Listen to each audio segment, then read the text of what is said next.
This is Hello. episode 11 of the Waffle Hour Podcast. More importantly, it is Discord episode number 2. I didn't differentiate them that way, I just have Discord Edition.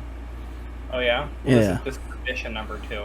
Hopefully Sure. better than Discord edition number 1. This is a late night Discord edition. We're recording this way past my bedtime.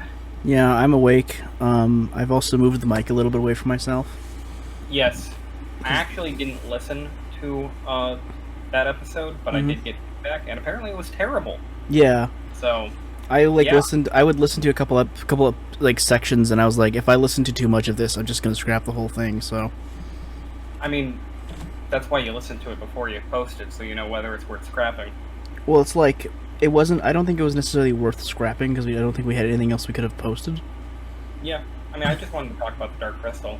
I feel like it was a little bit wasted in that episode, but I mean, we can talk about it again. no, just people watch the Dark Crystal. It was pretty good. All right. I'm Giger. I am Ben. We forgot to do that this time, so that was a long intro. That's fine. I can live with a long intro. What I can't live with is are these prices, though. These gas prices, are you joking? Okay. You are a driver now. That's going to affect you. Yeah, this is a new fun thing. I've been learning. I've known how to drive for a while, but I officially got my license a couple days ago as recording this. And you got your own car, more importantly, right? No, I will be getting my own car. Oh. I have to wait for the person who I'm buying it from to find a car for them to replace the car they already own. I was just happy that I wasn't driving you around today. That was nice. Yes, I'm glad that you didn't have to. Although I would have preferred if you drove me home, because driving home was hell. Yeah, it can be. At nighttime and stuff, it sucks. No, just because it was raining. Oh yeah, that's also really bad. I could barely see the roads. I almost crashed twice. Luckily, I didn't. I kind of just sat in my room and was trying to think of good pun names for our episode. Oh, are you gonna come up with a pun? Not really. Oh, I would. Anyway. I would welcome it because the last episode I named it like something to do with. I named it after something, but it has no like relation to anything. Most of them have been like that. All right. This intro is getting way too long. We should start talking about shit. That's all the intro is, though. That's all this is. We were waffling. Yeah, it's waffling, but I don't want to waffle too much about this because this is the episode. Yes, this is the stated one. The stated one. This is the one where I finally talk about Twilight Imperium, my very favorite board game. It also happens to be my favorite board game. It is a very good board game.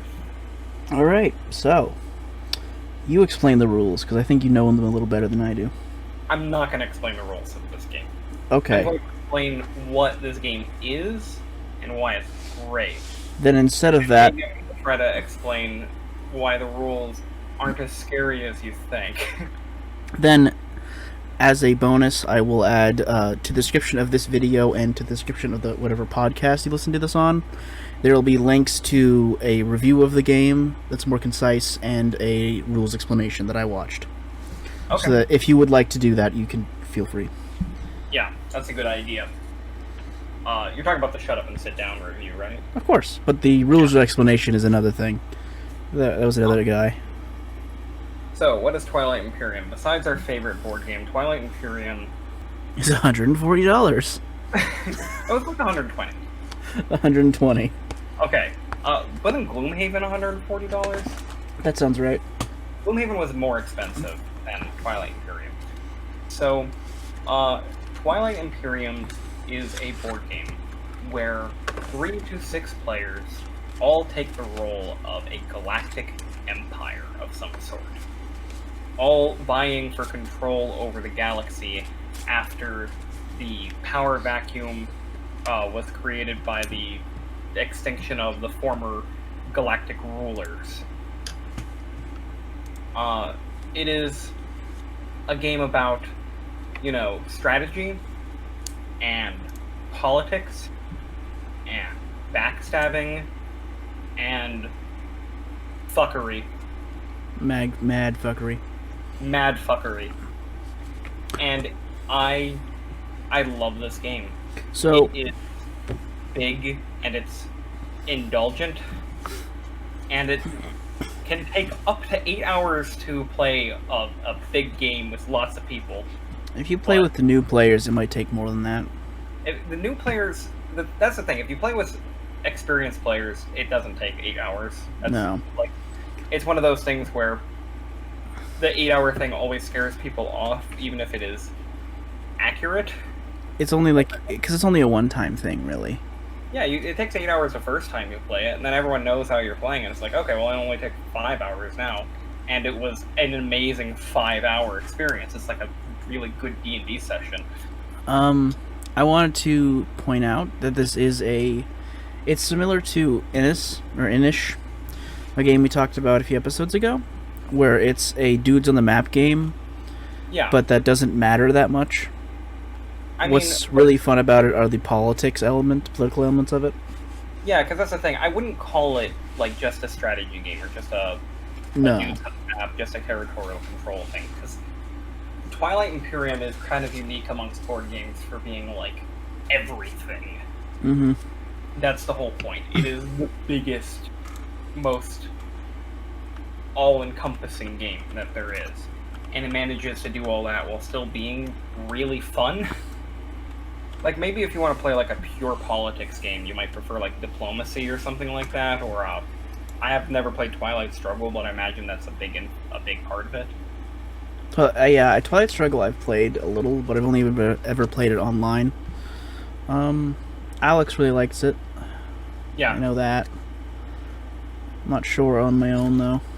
Yeah, probably should never have brought it up, because I don't know barely anything about Twilight Struggle. Maybe there's no politics involved in that, because it is like a two-player game, and how can you, like, make alliances and backstab with the only other person you're playing? I don't want to go too far into it, but Twilight Struggle is a game about the Cold War. It is inherently political.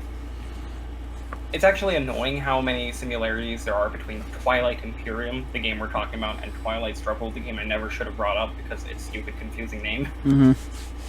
Because everyone always mixes them up. Yeah, you're looking, because they're both ridiculously popular games. They're like top 10 on Board Game Geek's like best board games of all time. Actually, fun fact, Twilight Imperium just went up. It is now number 5 best game ever. It's still too low.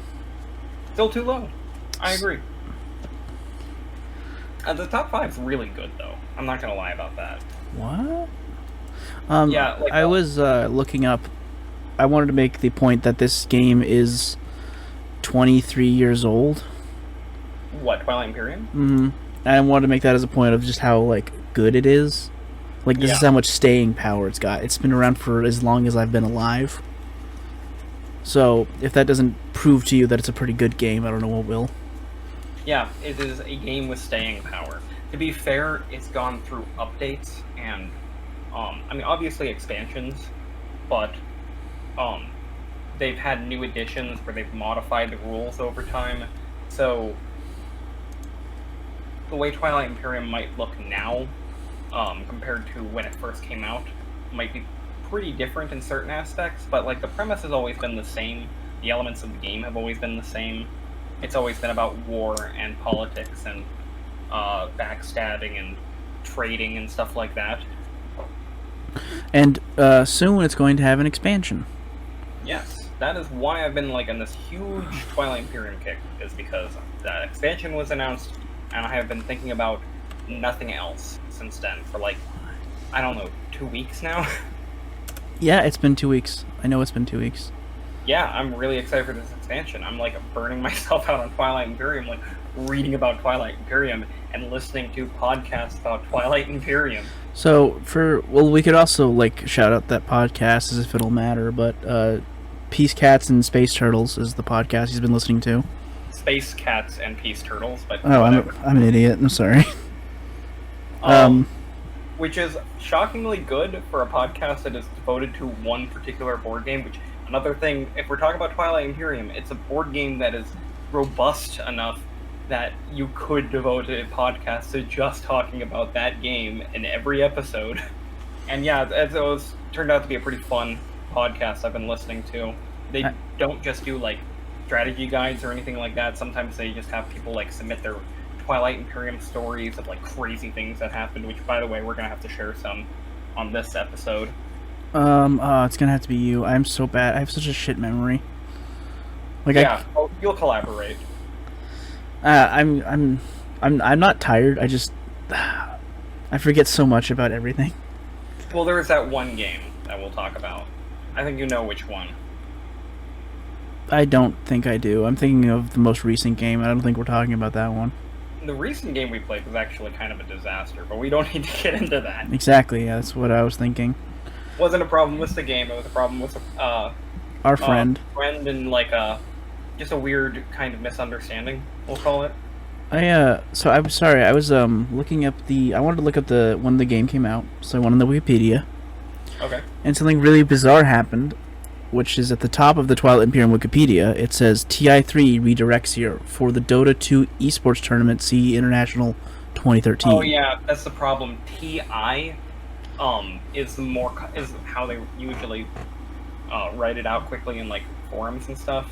But that's also how Dota players write out the international tournament.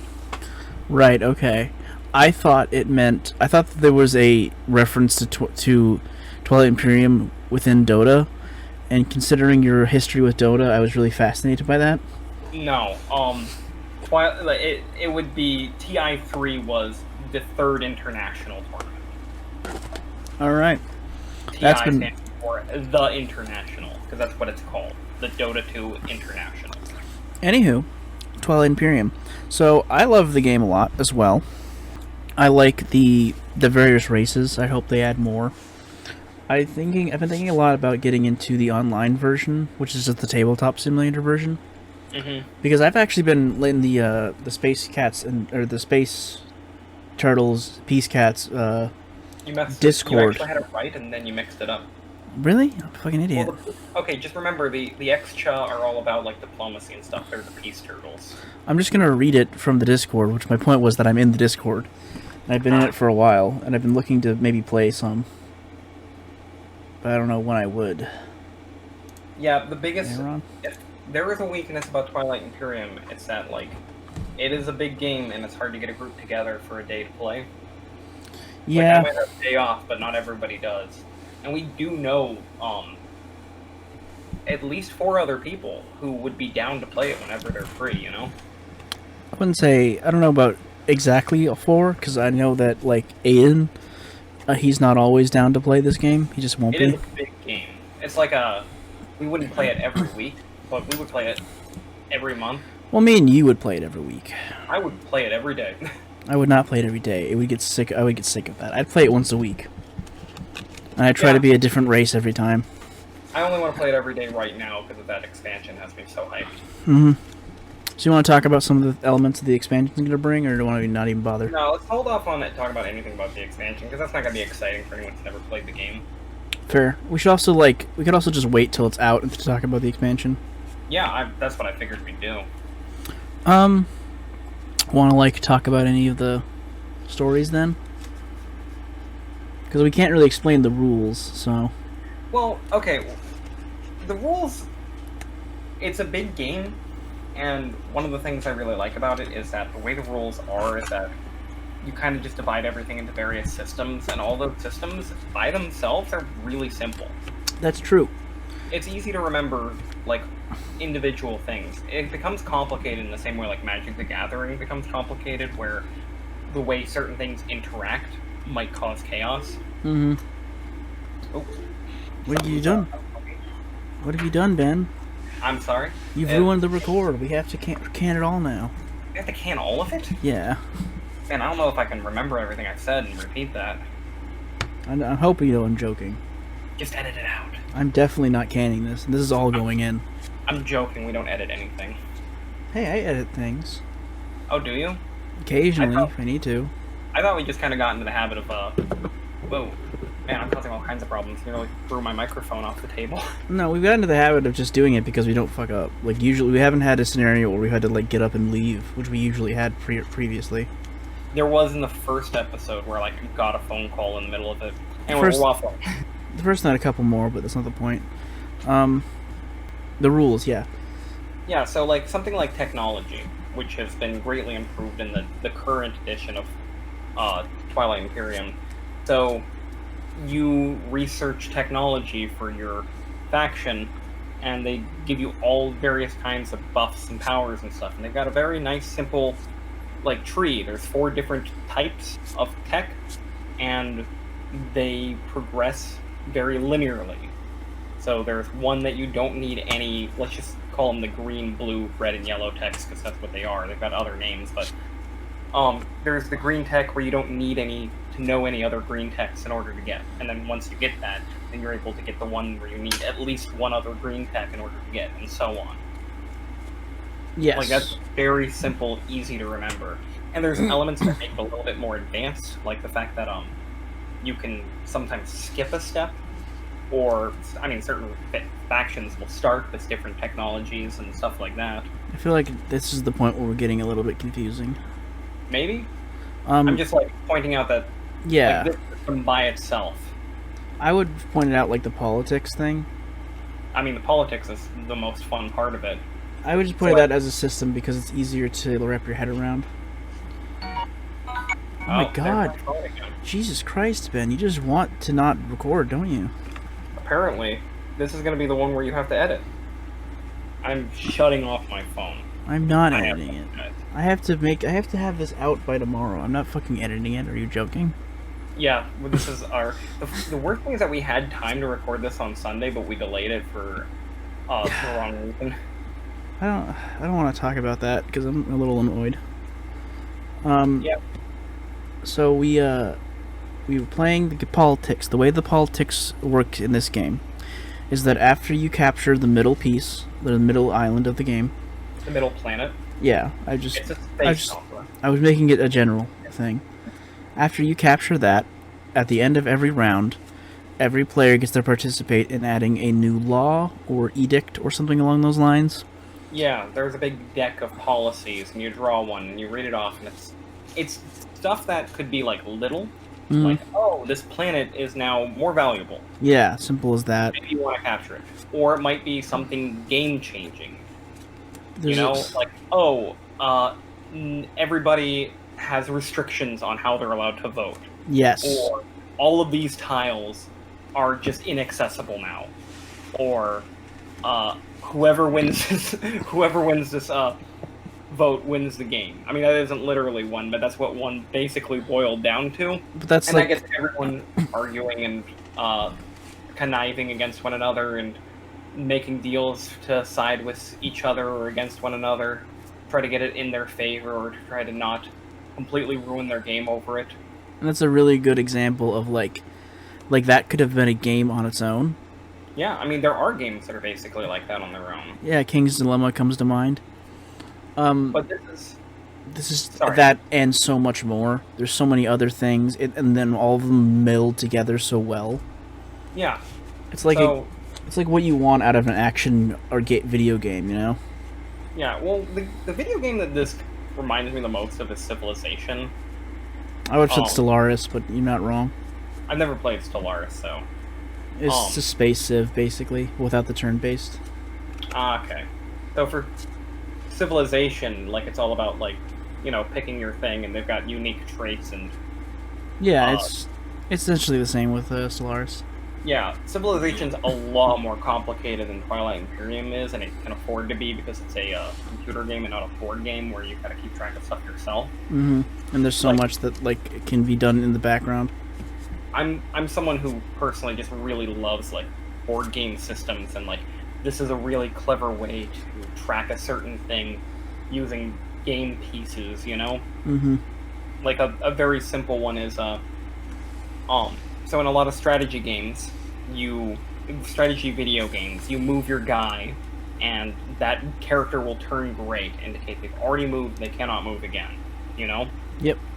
And they've got a system like that in Twilight Imperium. You put down your token in that space, and then anything in that space cannot move out of it, and nothing can move into it either, basically. And, like, when you're explaining the rules to someone, it's a little hard to grasp, but once you understand it, it's like, oh, that's really clever, like, how they did it. Because there's also all these little consequences to it. That's another thing that's slightly annoying about the game, is the rules. So, like... well, I mean, I've been trying to just spend all this time explaining how the rules aren't that complicated. It's not that they're complicated, it's that there's so much. Yeah. It's like Ben said, it would make a really, really solid point. It's not that everything is complicated. Everything individually is easy to understand. Everything together becomes difficult. And the problem with that is when you have a new player, they will often misunderstand or not understand the rules fully. Yeah, you'll be trying to explain to them exactly how movement works, but they'll be busy reading their faction sheet and the ridiculous power that their race has. And then they come up with this awesome plan, and it's so cool, and they're going to do it, and the opportunity comes up. Works. Yeah, and then the game doesn't work the way they would need it to, and they're like, fuck. That's like the most disappointing thing in any of these games. One thing I was thinking about, because we were playing Cosmic Encounter earlier, and one thing I really appreciate about Twilight Imperium over Cosmic Encounter is that Twilight Imperium will get more complicated as you play. The most basic it is when you start. You don't have any cards or anything that have tons of special powers. You don't have a whole bunch of planets you gotta figure out. You've got what you start with, and then you build out from there. The only complicated thing is your race's power. That's something that like everybody knows. So if I've got a new player who wants to know what their space lions do, I can read it to them and explain exactly what that means. You know? Yeah. Compared to like Cosmic Encounter, where everyone's got a handful of ridiculous cards that can do secret, crazy things, and I'm like, well, I don't want to tell you what all of these cards do because I don't want to know all your cards, because then I know your hand and that gives me an advantage over you. It should be noted that we haven't talked about Cosmic Encounter on the podcast. We don't need to talk about it now beyond the fact that Cosmic Encounter is a fucking great. I'd actually, if we're going to talk about, if this is going to be like a big board game one, I'd rather talk about what was it called? Keyforge after this discussion. I do kind of want to talk about. I mean, Keyforge isn't a board game, but yeah, I know what you mean. Yeah. Anyway, games because we've been just playing a lot of board games lately. We've had the opportunity, which we do not recommend. You should definitely social distance, but we're like foregone with life. We don't care. Well, we've been playing mostly like small games. Like we were doing 2 games like Cairn. Cairn's great. We did small Twilight Imperium games. Like Twilight Imperium is like up to 6 players. We only played like a 4-player game and a 3-player game. And it requires a lot of table space, so everyone's sitting across a big table. That is another thing. Social distance, people. I've been thinking so much about tables. Oh yeah? Like, I was thinking about ideal tables, right? And I realized that there just isn't one. There's no such thing as an ideal table. Because either it's too big and you can't reach enough into it to grab everything, or it's like too small. Okay, my dad has this table I adore, and I want him to give it to me. I want him to have a reason to buy a new table so that he can give me his old one, because that's what he likes to do. But he has, of course, had no reason to, because his table is basically perfect. The one in your dad's living room? Or dining room? That one? Okay. Yeah, I love that table. Like, maybe it could be a little bit bigger. Like, playing Twilight Imperium on that one might be a little bit hard. My thought process was it has like flaps on it that bother me when I go there because I keep hitting them. It doesn't have flaps. Like the way it extends, or you can shorten it, and it's got like this kind of cool gear mechanism inside, so it just kind of smoothly crunches in on itself to turn into like a perfectly round table, and I just love it. It is a good table, but that's the thing that I was imagining in my head the first. So let's go ahead and get into some... What? Some serious waffling. We're literally talking about tables. I really want to make a table. You want to make a table? Yeah, I want to build my own table. I'm handy. I don't know how to build tables. It's literally 4 legs and some support. I don't know what you want. I want it to be like really sturdy and not awkward in any way. And that usually requires like precision, like measuring and cutting and stuff. And I can't even cut a piece of paper straight. I'm pretty confident that you could do this, but that's not the point. Twilight Imperium stories. Since we talked about the rules and we've talked about why we love it so much. So, the most ridiculous game, my favorite game we ever played, and I'm surprised that you don't remember this, Giger, because this is the one where I've kind of brought up against you in every game we've played since, where I've called you a bastard. Okay. Because this is the one where you did me dirty. I've done that to many people in my time in board gaming. Anyway, I mean, there was two ridiculous things that happened during this game. For the record, I'm a generally nice person, but in board games, something brings something out in me.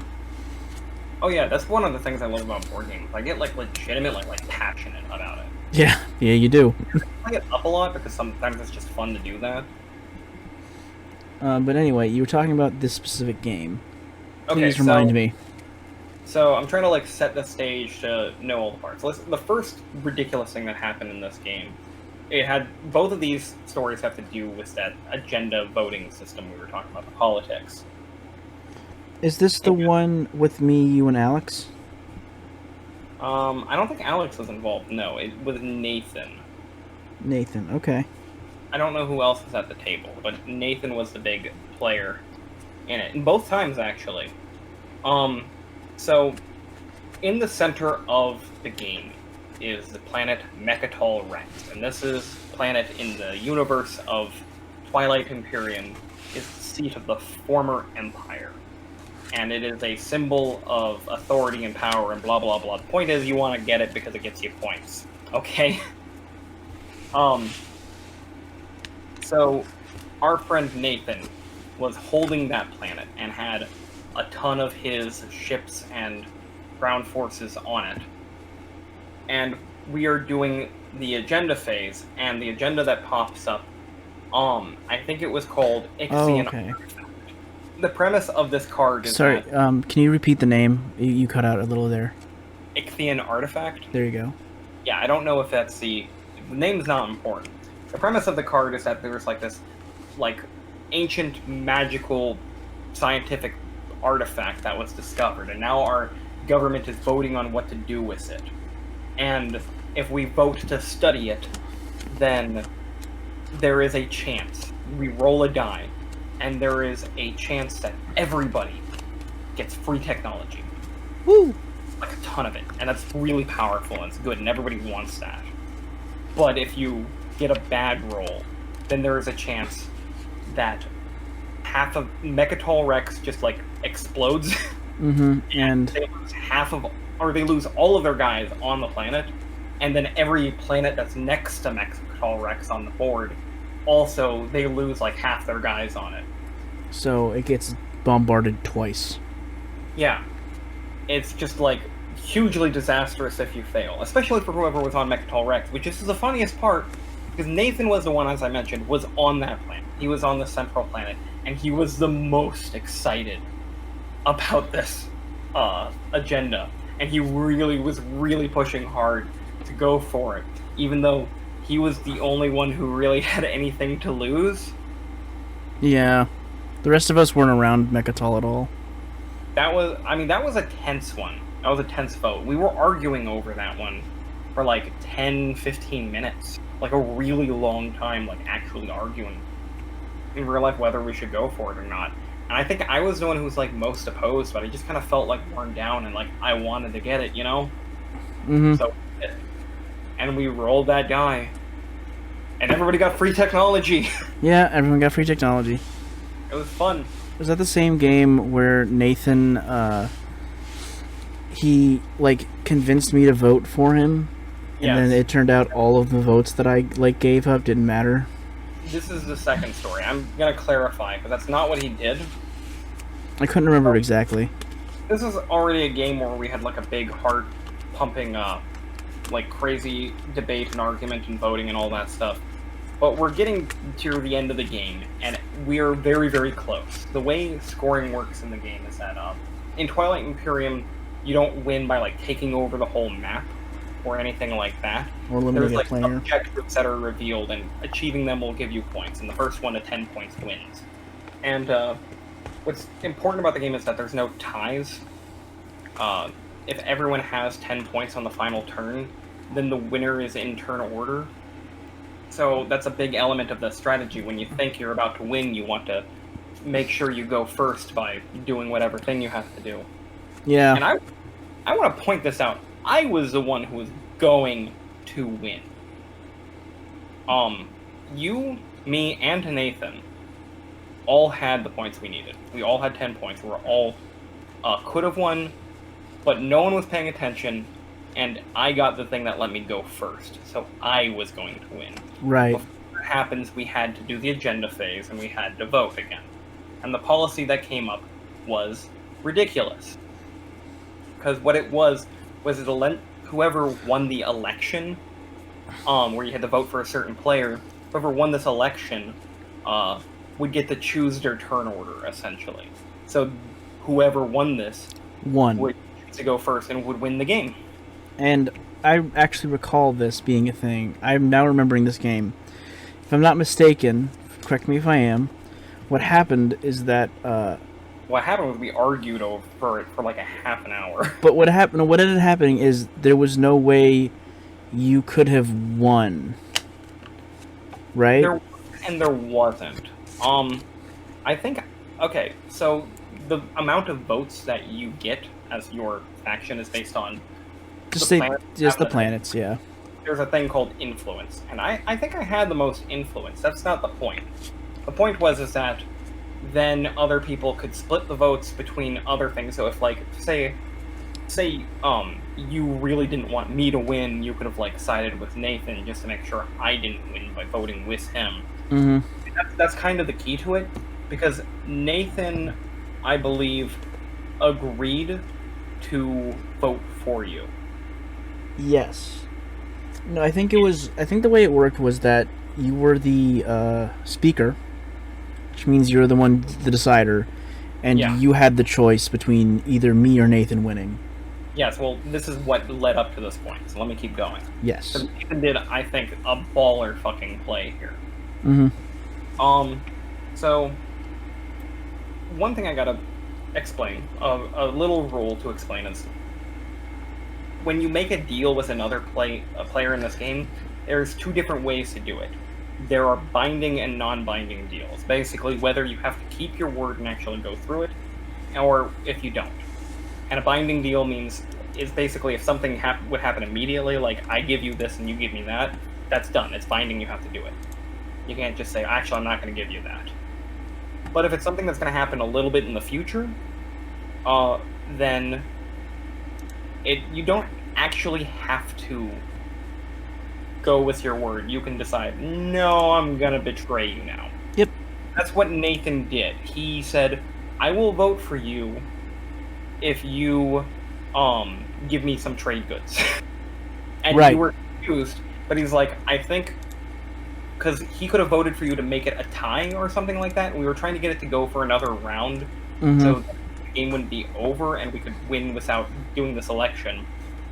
But what he did instead was reveal all along that he had this card where he could turn his trade goods into votes and vote for himself, and then it became a tie between you and him. Yes, that was it. And I had the final decision, and I didn't have enough votes to vote for myself and win anymore.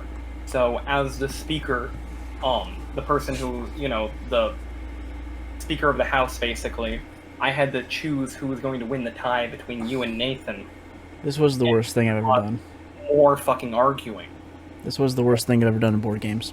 Yeah, well, that was the exciting thing with what Nathan did. The most awful thing was when you said, just give it to me, and I promise that I won't use it to win the game. Instead, I will draw this out for one more turn so that someone can win through that.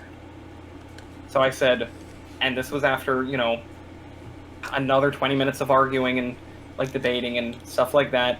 I said, okay, let's do that. And then you said, no, I'm not going to do that. Actually, I win. In fairness, the only defense I will give myself, which I'm not going to give much, because this was the worst thing I've done in board games, probably. I had to make the deal that I would do everything in my power to make the game go, but you didn't, and you would have going first. You know what I mean? I'm not sure. Well, I did also realize that this was also the game I realized where I could have won the game if I had played particularly nasty and I just attacked your home system. No, it was Nathan's. I could have attacked someone's home system. So, attacking the home system in this game, which is where they start... You can't earn points, you can't win, basically. Yeah. We never do it. Yeah, because it kind of sucks. Like, it's fine if you lose your home system for like a turn, but if you do that early on, then that person might never be able to win because of it. And honestly, being the person to attack them isn't that smart of an idea either, because that usually takes up a lot of your resources, so you're probably not going to win either, so it's just being a dick to one other player by punching yourself in the face. And then a lot of times we're just like, we're very like nice players, with the exception of me, I guess. So Yeah, when someone... There's a difference between being, you know, like a nasty player and being a underhanded player. Like, we're not the kind of players that go around like trying to overwhelm the opponent and just blindside them by attacking them with our fleets like right away. Yeah, definitely. Knock them out of the game early or anything like that, because it sucks when it's a long game. You don't want to be eliminated from it basically in the first round. Yeah, and then like it's worse because it's like most of the time you aren't actually eliminated. You can still come back, and the fact that you can come back means that you kind of want to try, even though it's so unlikely. Yeah, it's kind of like a real-time strategy game, like a StarCraft or something like that. Like, you lost some workers, so technically you still have it, but you are behind in resources, and if all things being equal, you're not going to win now. That's why they just GG out of it. There's also, it reminds me of, like, it's like the big stark difference between Innis and this.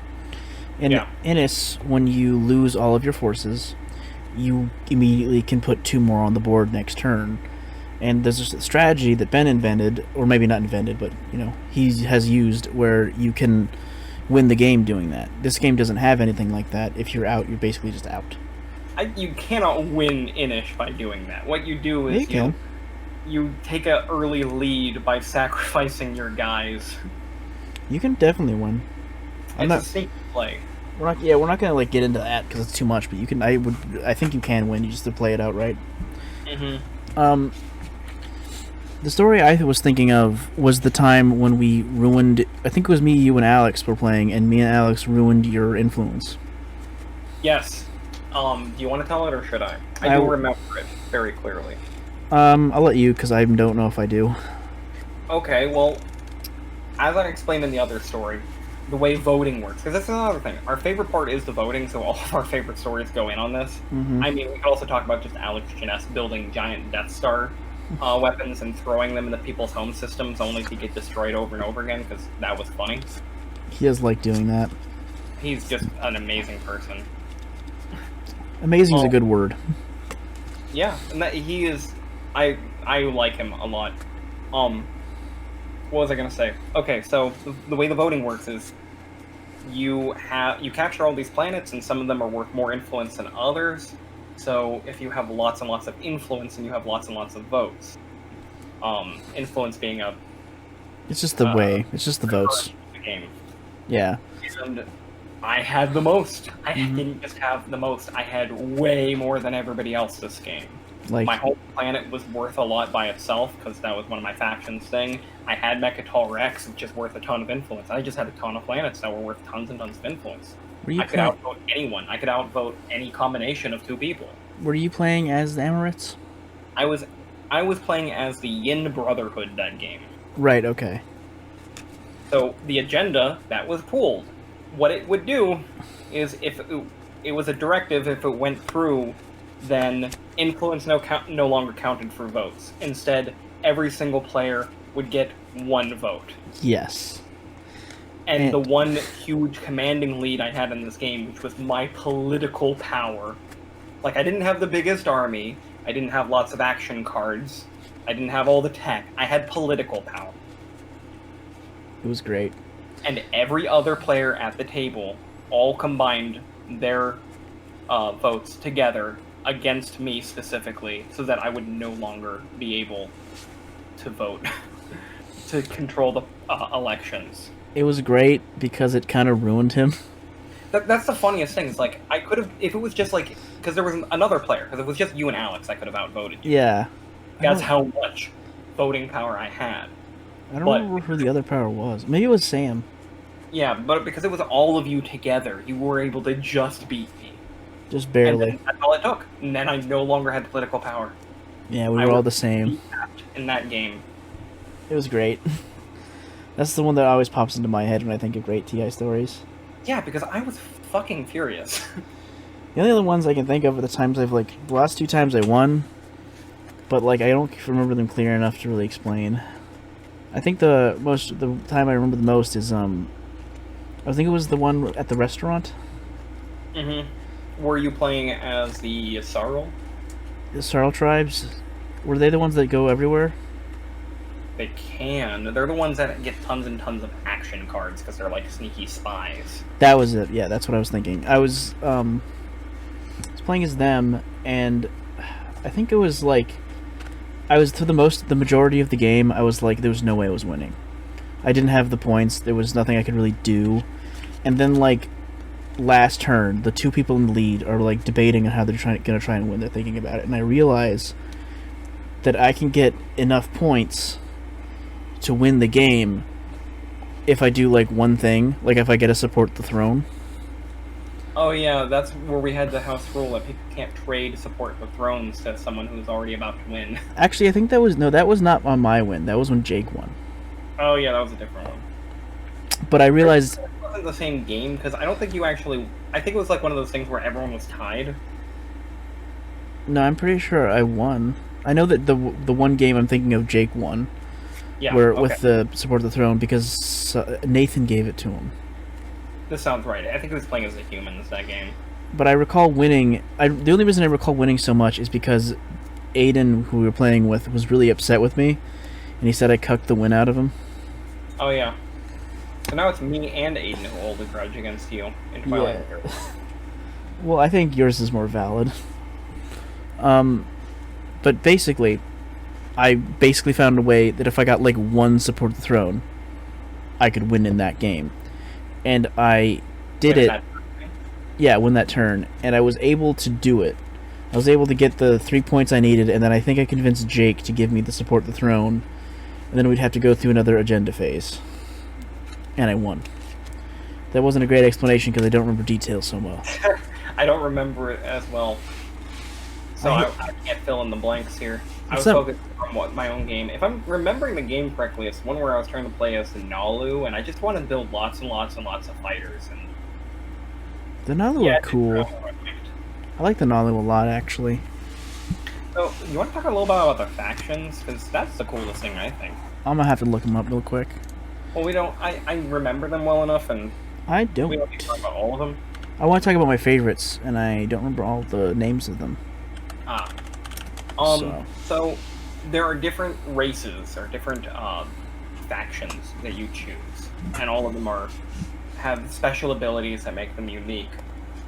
And I actually really dig the setting of this game. It's its own universe. It's not in the Star Trek or the Star Wars universe. It's the Twilight Imperium universe. Whoever invented the game made this all up himself, and I think he's really cool for that. Yeah, it's pretty neat. And some of these factions are just so neat and crazy to play. Some of them are pretty simple. There's humans, and they're really good. They're all about their soldiers, and they're all about their carriers carrying all their soldiers, and they get reinforcements and stuff like that. And it's pretty simple. My favorite faction by far, the Emirates of Hakan, the Space Lions that are on the cover of the box, right in the middle, is this big, regal-looking lion wearing this robe. And they're titular space cats. Yeah, they're merchant traders from these triplet desert planets, and they're all about trade. So they get more resources than everybody else whenever the resources are refilled, and they can trade with people even if they're not currently neighbors with them. They don't have their ships next to the other ships. They can just trade across the galaxy and stuff like that. And that, it's such a simple thing. They just have economic power over everybody, but it translates to such a powerful and flexible play style, you know? Well, it is also noted that the trade goods in this game are very, very powerful. We just usually underutilize them. Yeah. We have a tendency to do that. Because you can use them for votes, you can use them for getting ships and stuff, and we just forget. Yeah. I mean, I don't forget. I'm always trying to encourage more trade at the table. Yeah, I know. But there's another race like the Jolnar are like these like fish dudes in these mechanical tanks, and they're all about technology, and they're like the overpowered race because they start with like one of each of the colored tech, and they can research tech faster than everybody else, and they can skip ahead to get better technology. So again, like they're super flexible just because of that, because they just get lots of bonuses. Their weakness is that they get a flat penalty to all of their combat rolls, so they will lose fights that are equal every time, most of the time. And it's not really much of a weakness, to be honest. I mean, it is. Like, when you think about it, like, it is a big weakness. I would always disagree because this game is so political, and also because the point isn't necessarily to win combat. If this were Risk, then yeah, getting -1 to all your die rolls would just make you not be able to win. Yeah. But this is a Risk, and most of the game is not won through fighting. Mm-hmm. I mean, actually, let's circle back and talk about combat as one of those systems. Like, this is a dice-rolling game like Risk is, where you have a bunch of your guys, and I move in a bunch of my guys, and we roll dice against each other, and whoever gets the better rolls wins the fight. Yeah. But the thing about that makes this game so interesting is that you do that so rarely. Like, it's a big part of the game, but it's something that everyone is almost trying to avoid most of the time, because this isn't like a regular, like, all-out war like Risk. It's a Cold War. Yes. That's how it's often described, as like a game of just several Cold Wars going on at the same time. I could blow all my resources, like, trying to destroy your guys, and then someone else is just going to move in and kill me, so why would I do that? So instead, I just build it up until I think there's no way I could possibly lose, until you do some sneaky, underhanded political thing, and that's when you win the game. Or use the cards. Yeah, the action cards. So the Yssaril, that's the one we mentioned before, they're like these, like, green dwarf people. They're really good spies. Yeah, they've got huge spy networks, and their thing are all about the action cards, which are flexible, one-use powers, basically. And everyone else is only allowed to hold 7 cards, but the Yssaril can hold as many cards as they want. I would actually like to point out, in my opinion, the Yssaril are the best faction in the game. Oh, yeah? They're not actually my favorite, but I think that, like, the way I play, I could probably win, at least at games with our players, with them every game. Like, oh, yeah? I think if I did it right, I'd be able to, just because, like, I'm really good at utilizing the cards, and I'm really good at using their specific stuff. I think, like, that ability to have an infinite amount of cards is so beneficial. When I was listening to Space Cat's Peace Turtles today, Mm-hmm. they had they do a special segment at the end of each episode, which is just a play of the game. Okay. Like a kind of a simple thing that happened. I didn't even know this was an agenda card. I don't think it's ever come up. But one of the things you can vote on during the agenda phase is action card restrictions. Everyone is only allowed to have 3 cards. Mm. But here's the funny thing. The Yssaril sheet specifically says this card cannot be negated, or this ability cannot be negated in any way. Yes. So while everyone else is only allowed to have 3 cards, the Yssaril can have as many as they want still. They're so good. I think they're just also fun to play.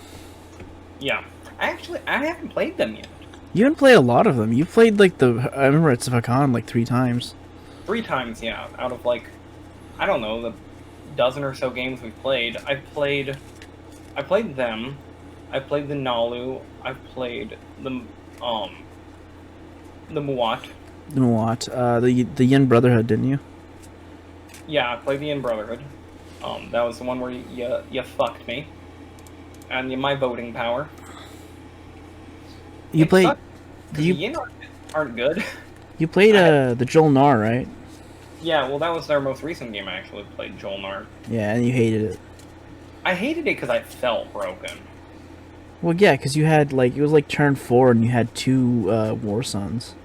War Suns listeners who are not familiar with Twilight Imperium are legally distinct from Death Stars.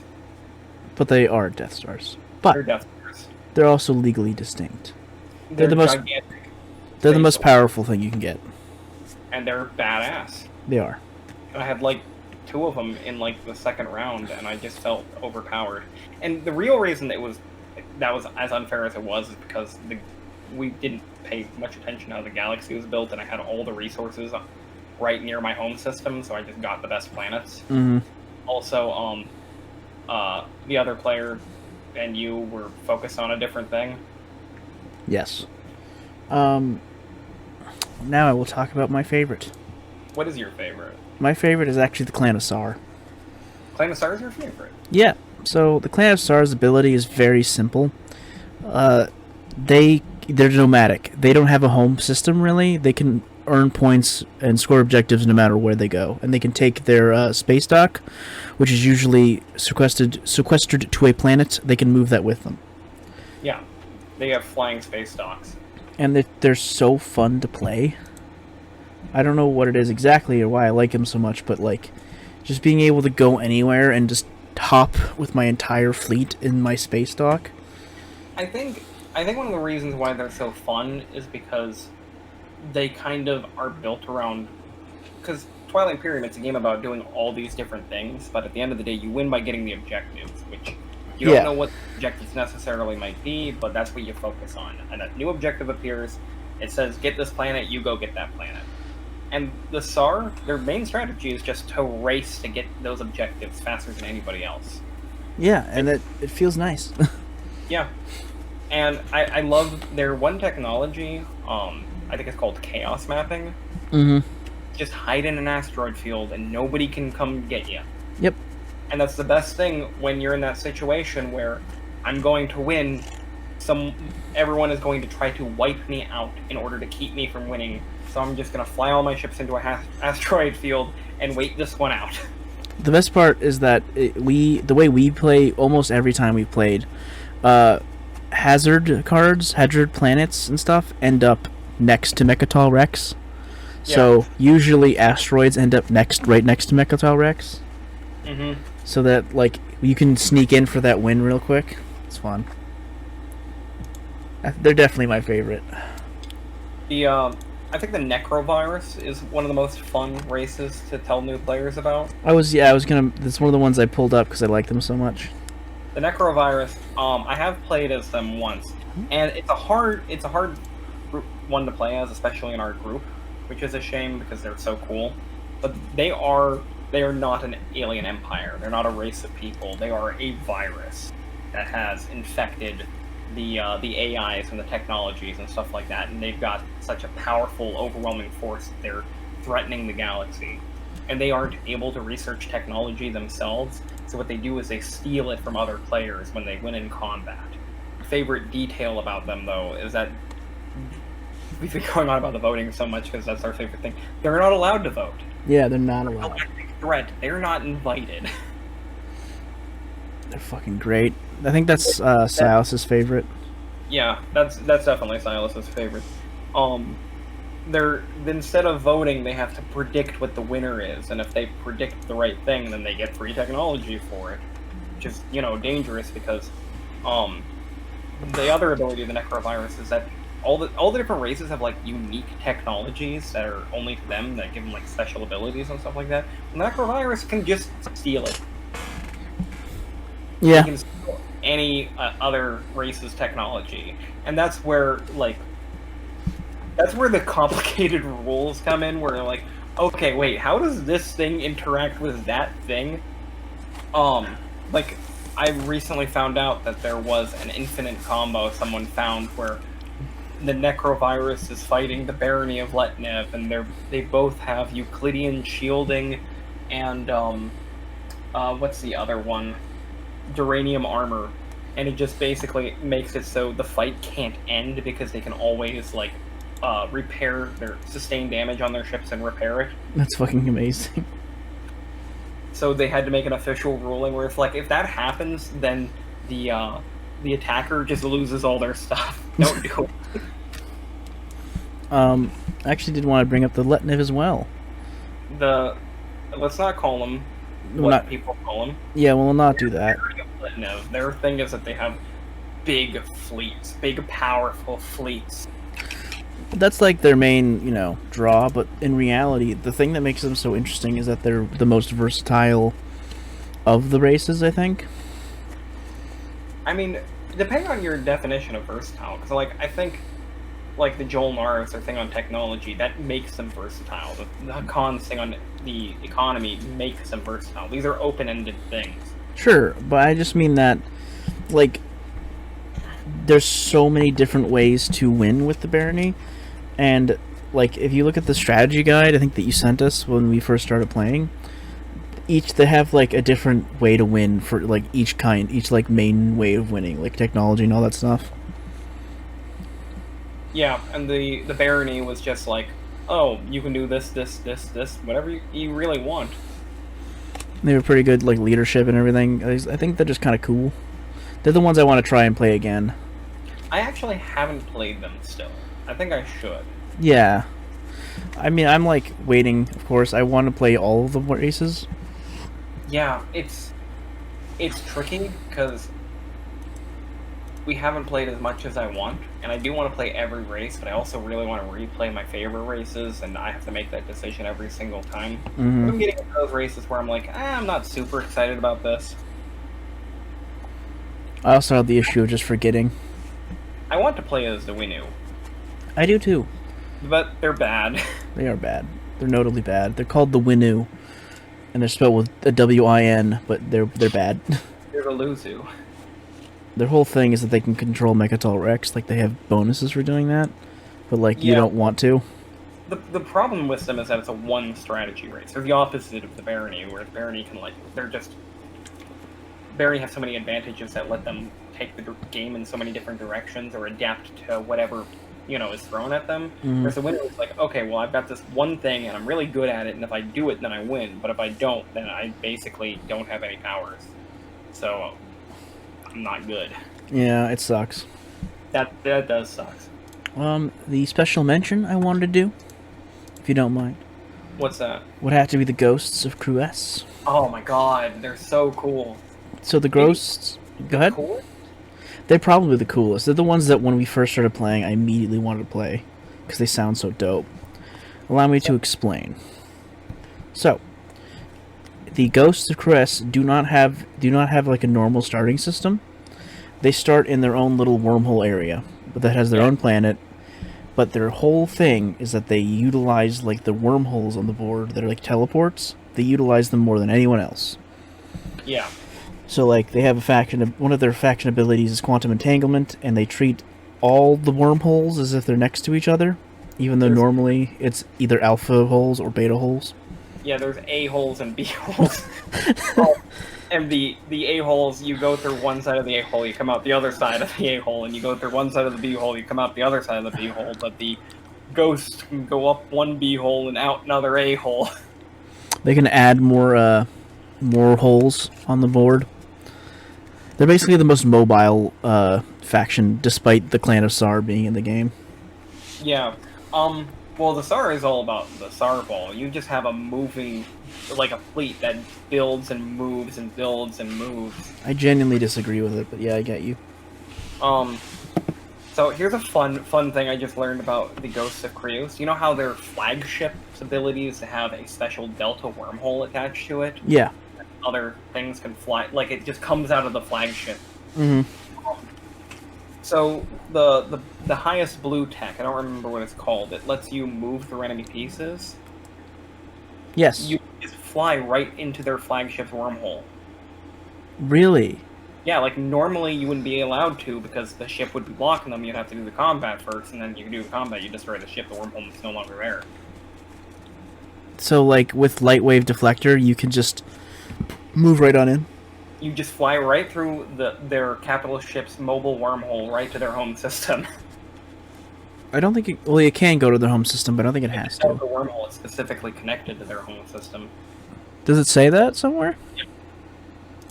Yeah. Because that's the third type of wormhole that only the Creos have. It's the Delta wormhole that connects their off-map home system to the starting tile, and it's also what is connected to the flagship. That's weird. Yeah. So like the strategy that I think of one of them one of the reasons I want to play them again as well is you take the main ship and you just send it out. Keep your guys at home, and as soon as you get somewhere you want to be, you move the ship and then you pull out from adjacent from whatever wormhole you're on. Would that work? Yeah, you just kind of sneak attack. They just all jump out from the home ship. I wish Jake had done that when we played with him. Yeah, well, I mean, Jake got super into that race. He was like playing this, like, this is my jam. But that's a hard one to play. It is. That is a complicated one, because you got to know all about how the teleports work and stuff like that. And that's when you're like looking at the rules queries. But I don't ever want to tell like a new player not to play as a complicated race, because the game's more fun when you get to do the nonsense. Yeah. Potential nonsense. Like, I would never tell a player to like play the Sardak Nor. Like, the Sardak Nor like bug people that their only powers that they're good at combat. They're just better at it. They're the opposite of the Jolnar. They, instead of getting -1s, they get +1s. Which is great. And they're actually one of the weakest races in the game, because they have so many disadvantages to accommodate for the fact that they just are better in combat. The main one being they don't start with any technology. Which sucks. That puts you way behind. It's really dumb. One of the things, like, the game isn't like super imbalanced, but it could be way better in my opinion. And one of the things I'm super excited about in that expansion is that this is a game they focused, expansion they focused really hard on balancing. They focused a lot on like community opinions and the data that was collected and, you know, stuff like that. And they play tested it way more than they play tested the original game. Mm-hmm. So, God, I would love to get paid to play this. Oh my god, yeah. I was actually gonna suggest that we, if we can like find a camera, we could record a session of us playing it. Maybe. I'm sure that would be super boring to watch, except when we're arguing with one Well, another. people have done that, and I can just edit a little bit better. Yeah. Edit out some like boring crap. But it'd be fun. I think people, if anyone likes, you know, the game, they might enjoy more content on it. Because it's kind of a niche game, despite being, you know, what it is. It's niche because, like, it's the big game. It's the game that costs $120. It's the game that takes 8 hours to play.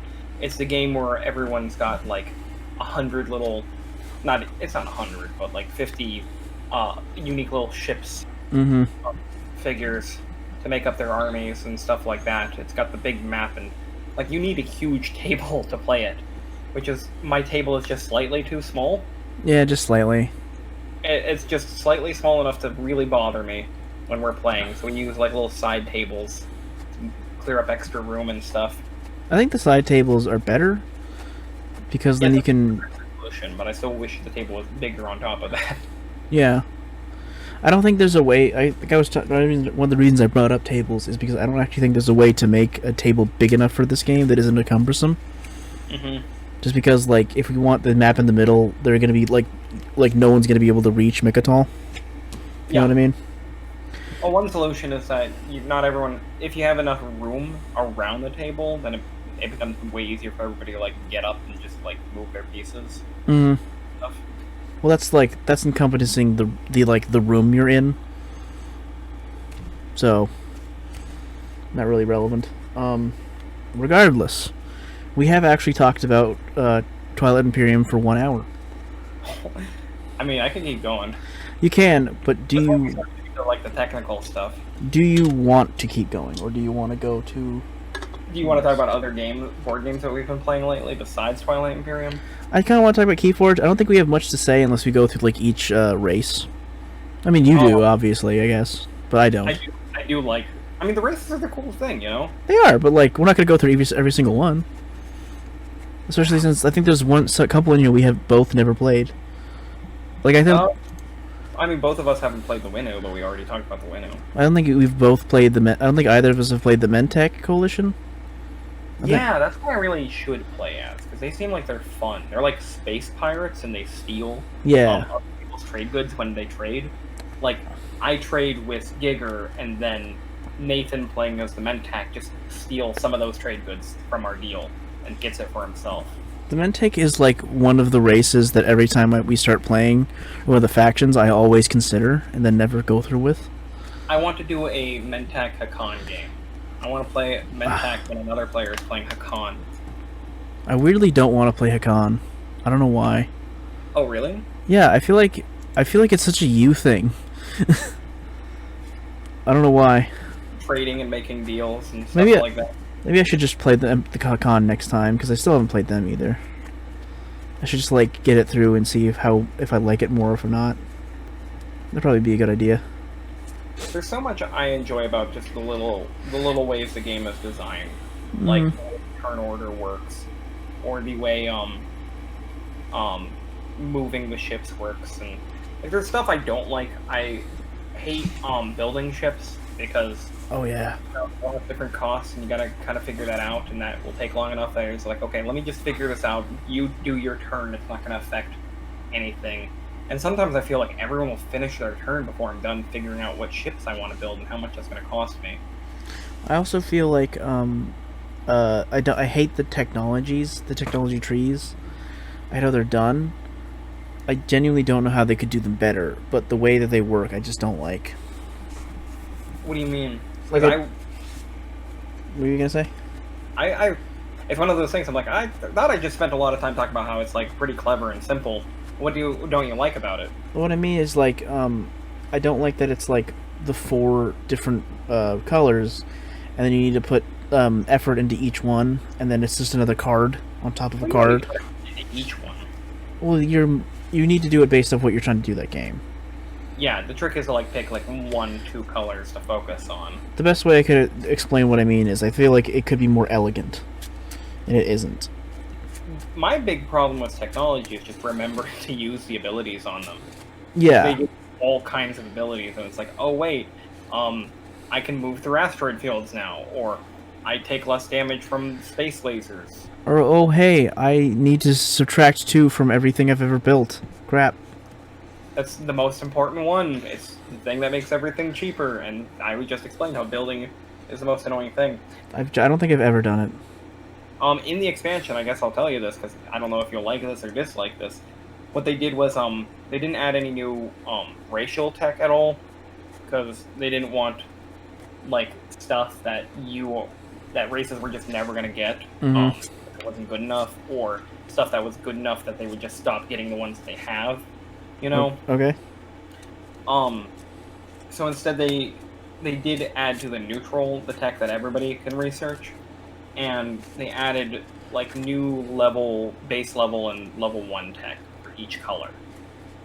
So now it's like an option of 2, another option of 2, and then the 3rd and the 4th tech are always still good, or always what they are. So it does give more options, but it does make it a little bit more complicated. I guess my problem with it is just I feel like the technology system is so cumbersome in comparison to most other things in the game. It's the thing that would be best. If this were a video game, then the computer would be keeping track of it for you. And that would be the best. And then you'd be disappointed that it's so simple. I don't think I would be that disappointed it was so simple, because it's not really. Well, you compare that to something like Civilization, that has a technology system that's kind of similar when you think about it, where you've got different types of technology that branch out in different paths and stuff like that, and you got to get these ones before other ones, or related ones before you can get it. And in Civilization, you've got this super long, sprawling, crazy technology tree. Whereas in this, it's like, nope, 4 colors, 4 levels, straight lines. Which is as simple as it gets. It's just still not simple enough, especially for new players. Yeah. I only now feel like I'm getting to the point where I'm comfortable with it. I was playing as a Jolnar with tech race specifically because I just wanted an excuse to like get more tech and pay attention to my tech and remember to use it. It's a pretty good game. I know what I was going to say now. A lot of people were talking about how this is such a big game and it's such a long game that it's an event kind of thing where you're probably only going to play it like once a year. And I got it knowing that might be the case. I'm like, I feel like if we get like one really great Twilight Imperium game like once a year, then this will have been a worthy purchase. Because I really wanted to play it, but I was really not sure if we should have taken that plunge. Oh, I'm glad you did. So many times. Yeah, we played it a bunch. Like that, like that first year we had it, we played it a dozen times. Mm-hmm. We played it wrong the first time, like everyone does. Our first game was bad because... So anyone who's interested in playing Twilight Imperium because of this podcast, I doubt I'm going to be the thing that's going to push you over that edge, but if you're playing Twilight Imperium, please try to find one person who actually has experience playing the game and knows the rules and will be able to guide everyone through it. It just takes one person. You could probably watch the review or the rules thing I'm going to be having in the description. I read the rules. You read the rules. The problem was that none of us had played before. And the thing about board games is that like 99% of the time, the best way to learn is just to throw yourself in it, play it, and then understand the systems as you go, and then look up this stuff after the game. And oh, I messed this up, but I'll remember next time. I thought about that a bunch, and I don't know if that's always the case. It's not true if you have a bad experience and turns you off the game. What I'm talking about is I'm actually pretty sure that Twilight Imperium is the game, and you can correct me if I'm wrong, but I'm almost certain Twilight Imperium is the game that says you should read the starting guide they give you. You should read that before you even start playing it. Yeah, I did. I did that though. I mean, you obviously have to read the rules. I'm not saying don't, but I am saying like you're going to mess up the rules on the first game. Mm-hmm. And that's like, really nice to have someone who does know how to play, because that was our big mistake. Nobody had ever played the game before at that time. And I wanted to play again after that, even though it was a really bad experience, and you wanted to play again. And then Alex didn't. Yeah. And he's kind of held this kind of chip on his shoulder for the game since then. That bugs the crap out of me. It does. I don't think it should. So Does it bother me? So I think the problem is that for Alex, every time he plays, because he was only in town like once a year, basically. Mm-hmm. Every time he plays, he's basically relearning everything, and he's doing the first game again. Well, the second game he played, he won. Yeah, but he's basically going through everything again, and it's so big and so much more difficult for him to keep track of because he only plays it once a year, literally. He plays it once a year, and I guess it's not really worth it if you only plan on playing it once a year.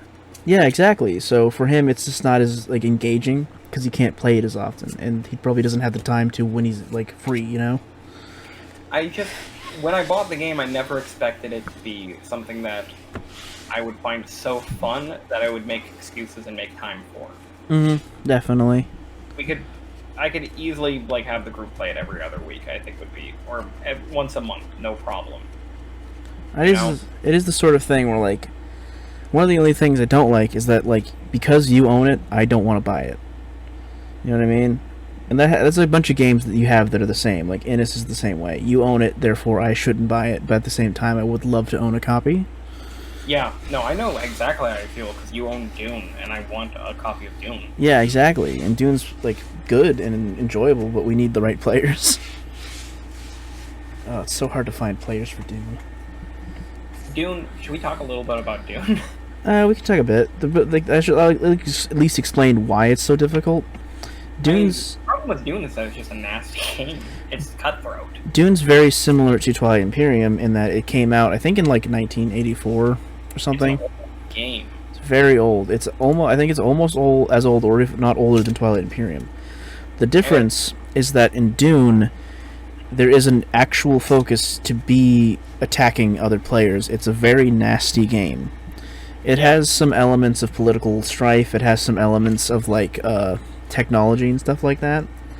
But at the end of the day, you win the game by capturing certain territories and holding them, and that's it. Mm-hmm. So it will inevitably fight. The fights in Twilight Imperium are about kind of putting them off for as long as possible until it's necessary, and then you have these gigantic battles. Yeah, and then in Dune, it's we're going to fight. And the way the fights work, they're devastating. You make a wrong move and you've lost everything. Mm. We shouldn't have talked about Dune because I gotta explain the rules of Dune. You just know that it's like that. I recommend Dune. It's a really cool game, but it's for a certain kind of player, and I don't recommend it to everybody. Whereas Twilight Imperium, I'm the nice thing about a game that has a bit of everything in it is that there's something for everyone. I like something about it. I would. Like, Alex doesn't hate the game or anything. There's stuff he definitely enjoyed, and he had so much more fun in that second game than he did the first game. He just felt like, since we fucked up all the rules when we played it that first game, that the game was just too complicated, and that it was... Didn't he win the first game too? Yes, but he won because we had no idea the rules. Yeah. I would actually like to talk a little... I would like to talk a little bit about Keyforge. Okay. Yeah, sorry. Changing the subject. Just in this last 15 minutes or so.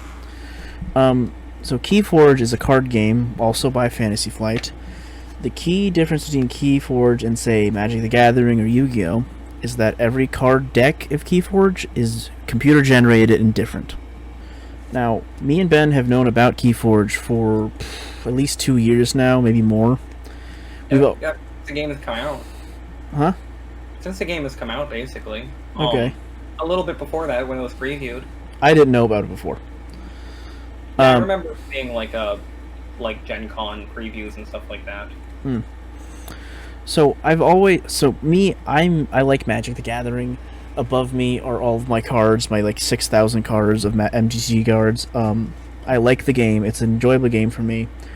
Ben does not really play collectible card games, though. No, I mean, the closest thing I've played is Hearthstone, the computer game. Mm-hmm.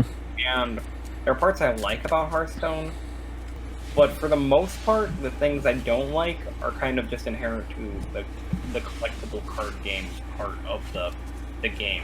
Like making your own decks, right? Yeah, well, it's just having lots and lots of cards and making the decks and figuring out how the systems interact and, what most people consider to be the fun stuff. Mm-hmm. Well, Keyforge is supposed to remove that, because you can't make the decks, you can't mix and match cards. A deck is a deck, there's nothing else to it. We recently decided to pull the trigger, and we both bought a starter set, and then I think Ben also bought another extra deck. Yeah, I bought, because the starter set just comes with 2 decks, so enough to play the game. I've always had the suspicion that I would hate the game, and I kind of did. I did not want to hate the game. I went into the game actively trying to like it, but I hated it. Hated it a lot. For me, it's different. I didn't have any suspicion that I would like or hate it. I do want to like the game, but I have no idea how I would end up feeling about it. And now that I've played it, I'm more just confused and really annoyed. So, the thing that bothered me about it is that in Magic, it's such an old game that there are so many different traits you can add to a card, like poisons in this game. Death touch. Death touch means anytime this creature attacks anything, if it hits, it kills it instantly. Yeah, super simple. A snake fighting an elephant and killing it with its poison. Mm-hmm. Super simple. Very easy to remember. In Keyforge, it has a bunch of these similar things. The starter set that you get does not go over all of them, and will contain cards. So I did look this up. The original starter set when the game first released, because they've got multiple starter sets for each expansion or edition of cards or whatever. Yeah. It didn't have any instructions in it at all. Yeah, what? Nothing. What? That was mentioned in the Shut Up and Sit Down review. One of the things Quinn hated is it just doesn't have instructions in it. That's absurd. You have to look it up on the internet. All right. Well. And, okay. We had the ones we have, they have 2 different sets of instructions, but they're basically oh, here's the basics of how to play the game, but just jump in. You don't need to know the details. And it's well, I don't know what cards do. What? So and the instructions are there. You can look them up on the internet, and you can play the game, and you can learn all of it to play the game. We didn't. No. But that wasn't really even my problem. The problem wasn't all these things. It was that in Magic, I can make a Death Touch deck. I can make a game that is specific to Death Touch, that utilizes Death Touch and other things similar to that. And I can do that all myself. I can make it my own. I can make it good. In this game, I can't do that. I cannot make cards that mold together. I have to hope I get good cards. you get a deck and you don't know what it's in for. Sometimes there's kind of like a synergy to some of the cards you get, like, oh, this deck is about putting aside enemies or your monsters and then summoning them all at once. Or the one deck I played, it had two cards that both like stole your ember or whatever it's called when you had a lot of it. Which is the point of the game, to get ember. It was to steal the opponent's ember if they had like more than enough than they would need. Yeah. But the thing about getting more than enough is that like you have to spend it when you get enough. So I would have to figure out a way to give you ember, and I had like one card in my deck that literally did that. Mm-hmm. But those are the only like 3 cards that like work together, and the rest of the deck was just kind of random stuff, because that's how these decks are made. They're just random computerized like collections of cards. And it's cool that every single deck is literally unique. But it's so fucking annoying. It's so annoying that, like, on top of the fact that you can't prepare for what kind of deck the other guy has, so you can't like get the deck that does exactly what Ben wanted to do right there. You can't get that one. You can't make the one that prevents him from being able to do that, or that's so good at doing that. You just have to hope. And on top of that, it's entirely possible that your deck will just suck. I mean, I want to argue a little bit against that, because like I've got 5 decks in my possession. So I've got the 3 I bought and the 2 you bought. Mm-hmm. Because you left them with me, and I actually brought them over to share with Blake, but we never got a chance to play. Anyway, so I could learn what those decks, how they basically play out. Sure. And I know then, like, I don't get to like choose my strategy ahead of time. Like, I can't choose that death touch thing, because that's something I don't get a choice on. But I can choose that. The store your monsters and summon them later thing. I know that my one deck did that pretty well. It worked out really well. I beat you because I did in the game we played. Yeah, that's great. The problem is, if you're playing with only decks that you have, fine. You have no issue. You can look at every deck you have. You can play to every strength. That's something you can do. You can do that with anything, though. I'm saying, if you're playing either with a new deck, or you're playing with a deck you've never met before, there is literally nothing you can do. Like with Magic, if you meet someone who has a deck, and you say, what suit is it? Are you using swamps, or using land? Like, what lands are you using? Swamps, islands, mountains, whatnot. You can base off of what they use, and use that to like pick your deck. So if they have islands, they're probably highly using spells and magic, and they might be a mill deck. There's nothing like that for this game.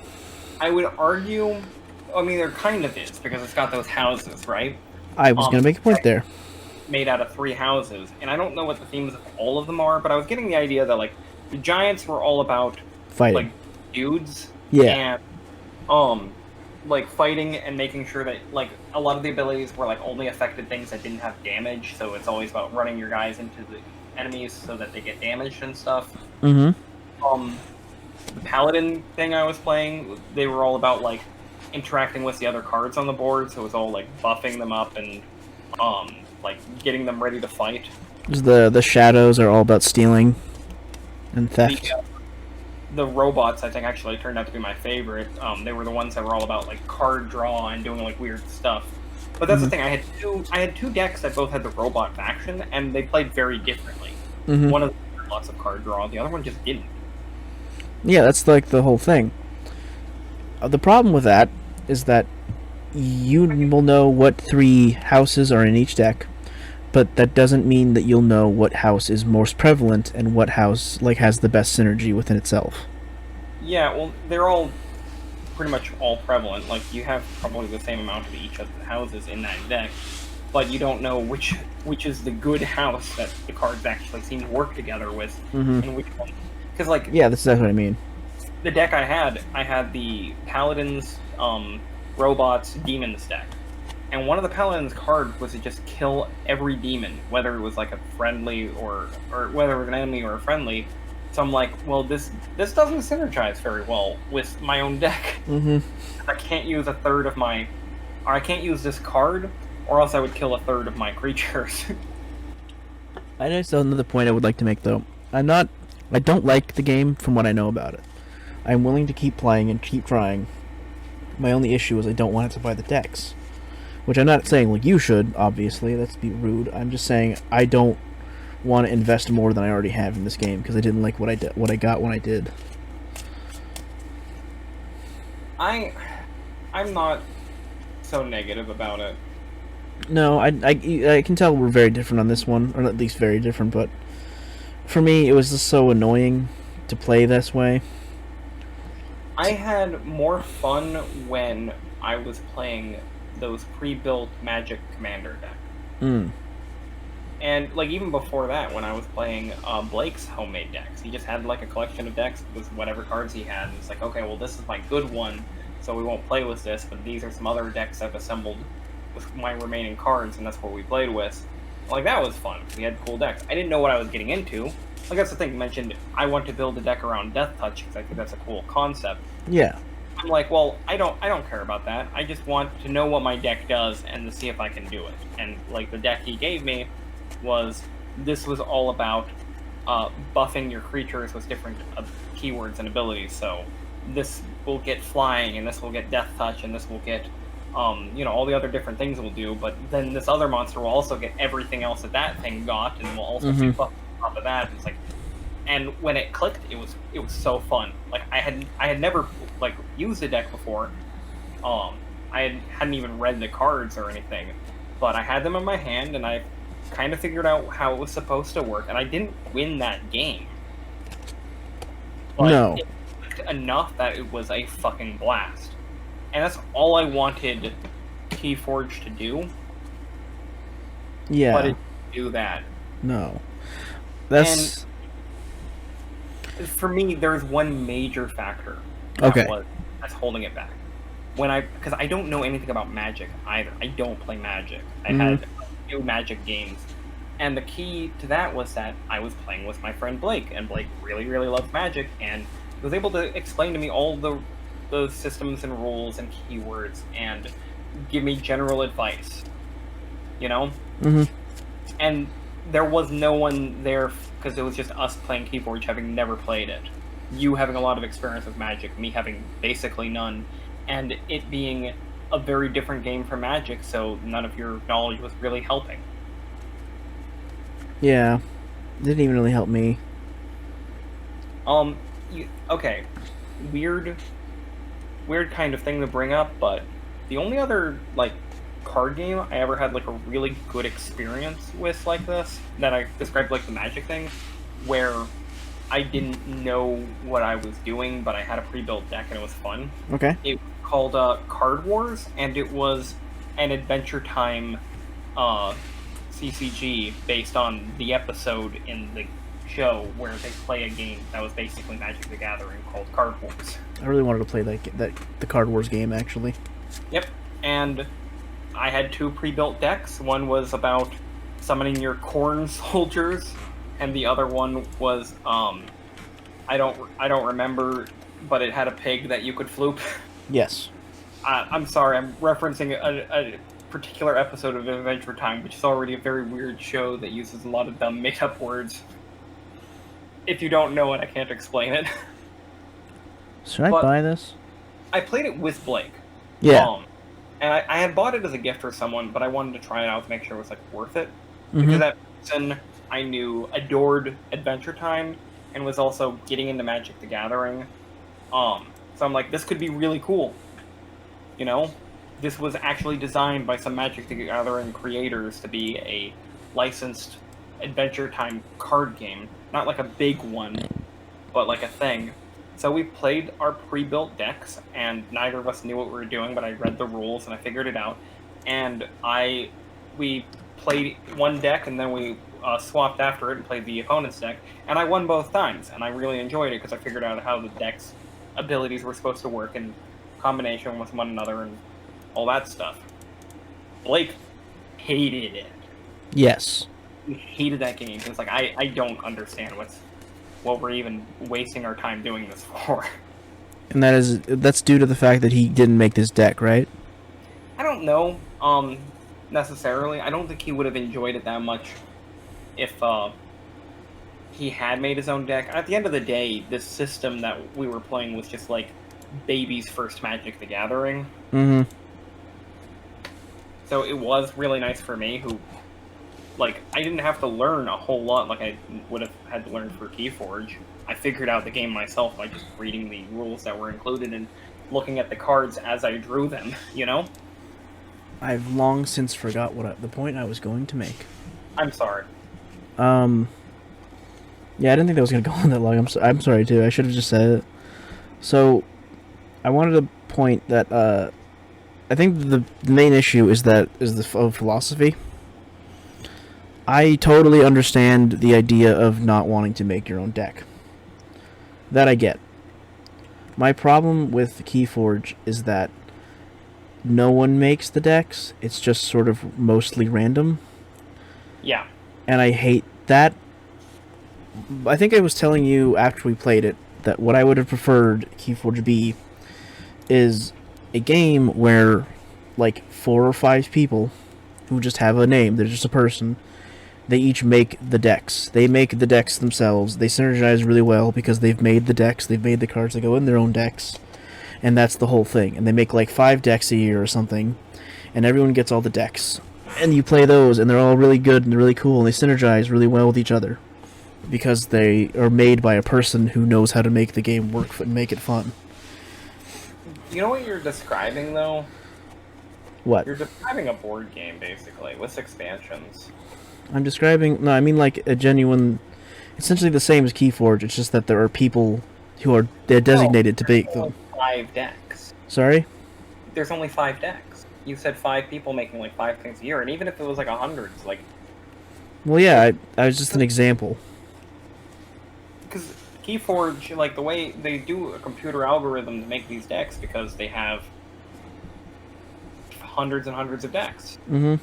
They have hundreds and hundreds of completely unique decks, and you can't do that if they're handcrafted. I can't just buy a random deck, and have it be a unique thing. I know, like you said, that you don't like that conceit, but like yeah. The conceit is the point of the game. It does make it good. If you can't enjoy that, then I think if you can't enjoy the premise, that's all there is to it. Funny thing though, when I was talking to Blake, he already had heard about keyforge and he was interested in it. And apparently, because the game is getting pretty popular, there is a new Magic system, Magic Gathering thing that has been introduced recently that is kind of like inspired by keyforge. It's like a pre-built decks thing. Okay. I don't know if you had heard about that because I don't know if you keep up with Magic, like up-to-date Magic news. Not really anymore. I've just been doing other stuff besides Magic. I don't like spending all of my money on this game. Yeah. That is interesting enough. I would say I don't think it's... I'm not entirely against the conceit of the game or like the premise. It's just that in practice I don't think it works most of the time, and I don't like that. If I was in a situation where I just got a really cool, good deck, that'd be different. Yeah. I don't know, it's hard because we are still comparing it to Magic the Gathering as just a completely different game, but there's nothing else to really compare it to. Well, that's the other thing. It is very unique. That's the one thing I think I pointed out when we were playing, is I really liked how it wasn't a focus on attacking the other team, it was a focus on getting amber. Yeah. I like that. It. They call it reaping, but let's be honest, it's farming. Well, you reap in a farm. Yeah, that's why they call it reaping. But yeah, I think reaping sounds cooler. I like the idea a lot because, like, it can be something that, like, I'm not used to. That's just something I'm not like gonna do because of Magic, because I'm so used to just attack my other guy. Yeah. But sorry.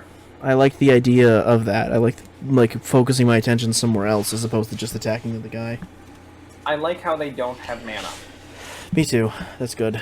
I think it's a clever system. It's like, okay, you got 3 houses, you just choose which one to activate, and that's what your entire turn is doing that. The problem with that is that really was creating long-ass turns, because I could play lots of cards in a single turn. Yeah, you especially, because you were doing that card thing where you could just like, you basically just like you had like a deck, almost a deck of cards in your hand every turn, because you could archive half of them.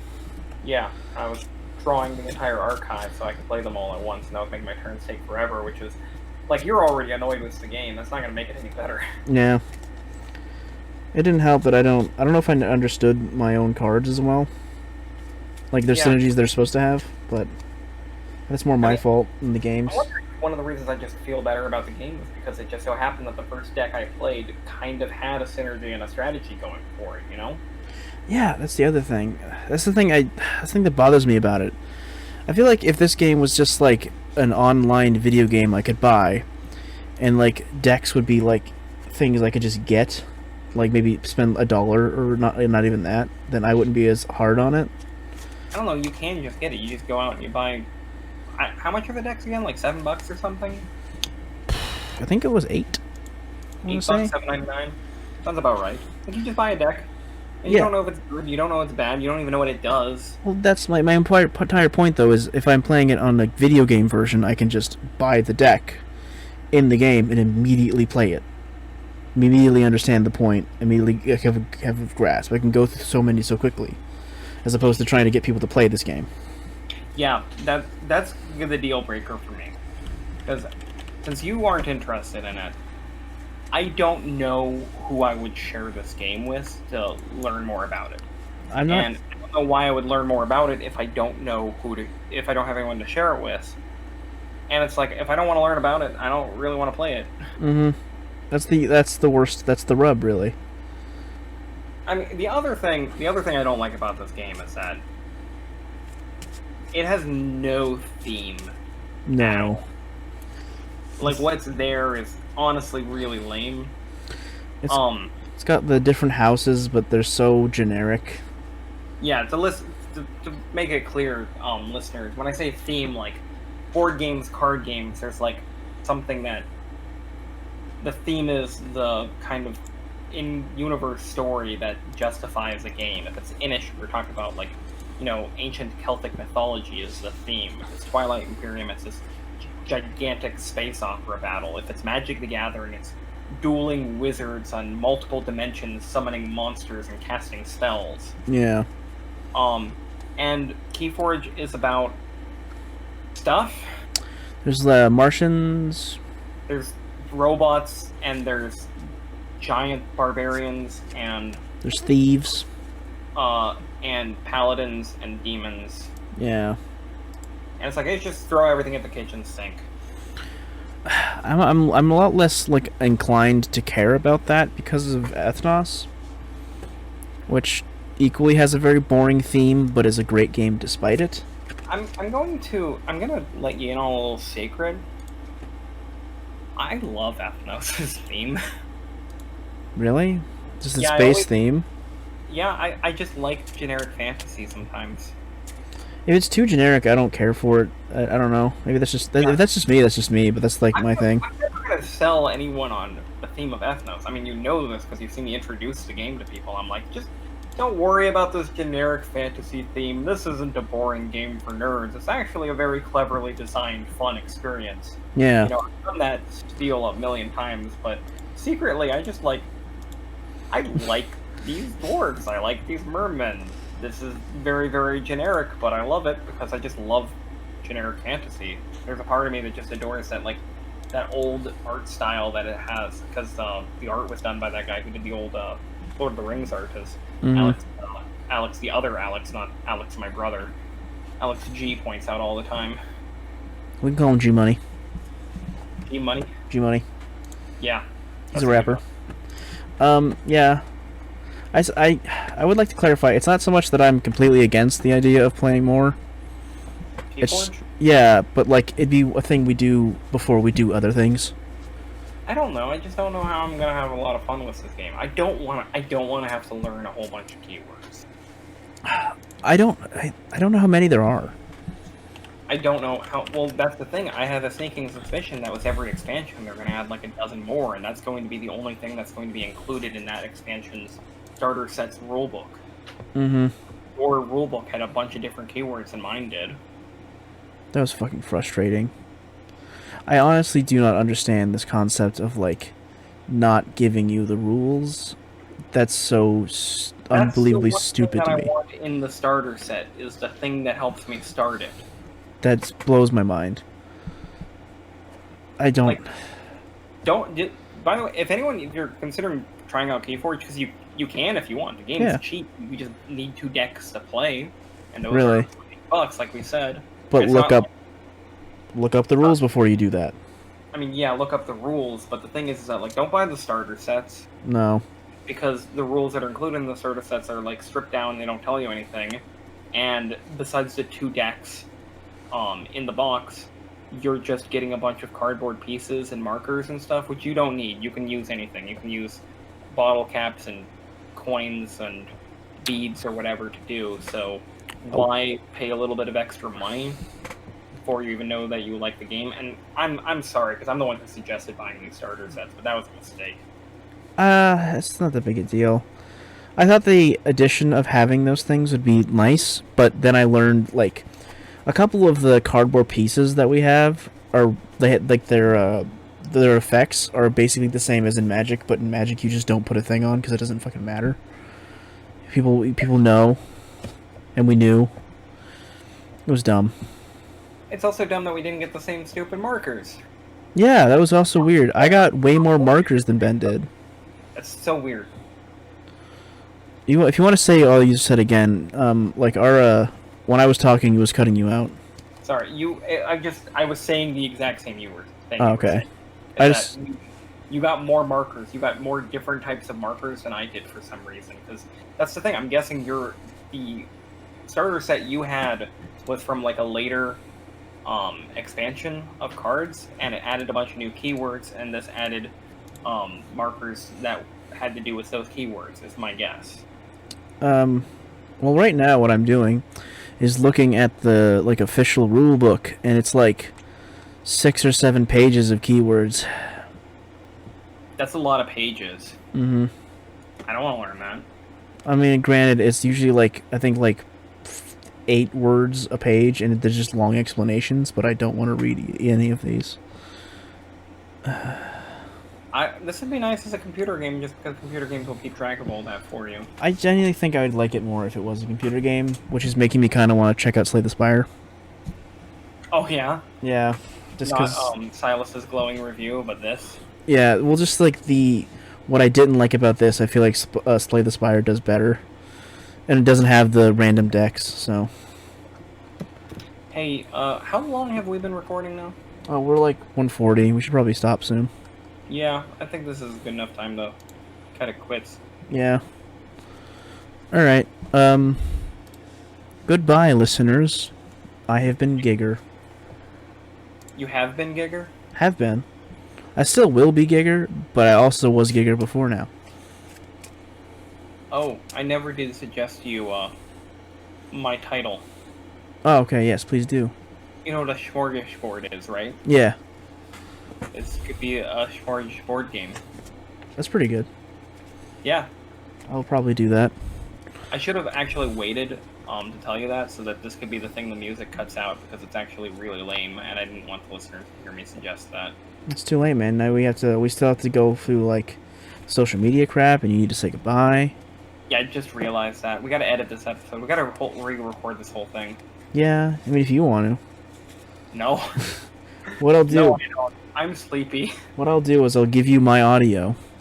Just my audio straight, and then you can take that, and then you can, like, record your half of the episode all on your own. So I'm gonna have to, like, transcript your audio, so I know what you're saying. I can read it off, and, like, kind of like that one episode of Doctor Who. Yeah. Anyway, we have a Gmail account. Hey, What? this all has to be done by Tuesday for you to upload it? Yeah, I'm gonna be, like, probably editing it tomorrow, and then I'm gonna upload it tomorrow. Christ, Or I'm gonna editing be it up today. all night. Huh? I'm gonna be up all night. Why? Because this is gonna take a lot of work to fix. Oh. Okay. You editing all of this to fix my terrible audio. I gotta wait. Mistakes. I moved on from the joke. I'm sorry. Oh, sorry. That's me. We're both sleepy. We have a Gmail account. It's called the Waffle Hour Podcast at gmail.com. Email us. Ben? Or don't. Reverse psychology. Yeah, there you go. We got a YouTube. What's that called, Ben? It's called not Space Cat Space Turtles. Sorry. It's called the Waffle Hour Podcast on YouTube. I don't actually care if you like and subscribe. I would like comments telling me about the mistakes I made so I can correct them. It'd be cool if you did like and subscribe, though. Yeah, I wouldn't mind it. We're not going to be YouTubers, though, about it.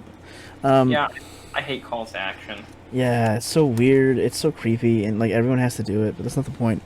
I feel like we just did it like lampshade hanging it, and that's just as bad. Hey, man. We're trying to get the bread. Okay. Did you already say Twitter? I was about to. We also have a Twitter. It's at Our Waffle, the time, not the concept. And we're on various streaming, audio streaming services. Which I will read now. We are on Spotify, Deezer, Pocket Casts, Breaker, iHeartRadio, Stitcher, and Radio Public. Yeah, personally, I listen to all of our episodes after the fact on Spotify whenever I'm driving. That's my preferred way. If you listeners needed a suggestion. Yeah, listening to podcasts when you're driving would probably be helpful. I listen to music so that I can be less anxious. That's actually why I started listening to so much music. Was like I was used to someone driving, like in the car while I was learning how to drive, and someone to talk to and stuff. And when I was driving by myself, it's like, this is kind of weird and making me anxious. So I just started listening to music, like you were saying. Yeah. And lately, yeah, it's mostly become podcasts. For the same exact reason. It's just like nice to have something to listen to when you drive. Yeah. That's all our social media and whatnot. I have posted a thing on our Twitter. It's not very funny, but it's there. Oh yeah. Yeah, it's just me talking about my minis, basically. The one thing you mentioned before, when you tweeted, to Red Letter Media about the William Shatner Boomer incident. Oh yeah. Did you hear that Jonathan Frakes did a video apologizing and wishing Mike Stocklasa the best? Howdy, this is Fact Check Gigger. I went ahead and checked this fact, and it's not actually a fact. It's basically a lie. What happened was that Ben was tricked into thinking that Jonathan Frakes was endorsing Red Letter Media. In reality, somebody made a cameo with Jonathan Frakes, which is an app that you can pay celebrities to say messages. Somebody made one with Jonathan Frakes saying nice things to Mike, saying, you know, I'm sorry, whatnot, and then edited it into a contextual video to make it seem as though he's reacting to the William Shatner Boomer fight stuff. In reality, none of that's true. None of that actually matters. Jonathan Frakes was just getting paid to say whatever he was saying. The video has since been taken down by Red Letter Media, and that's about it. So yeah, sorry about this little interlude. I did not, but that's rekindling the fire.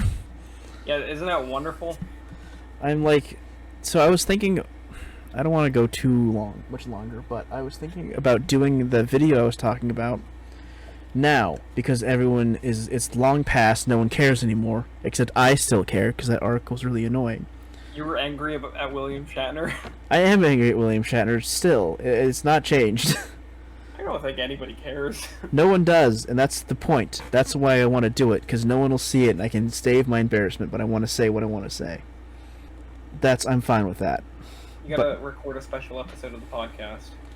I'll record it by myself so that no one will know.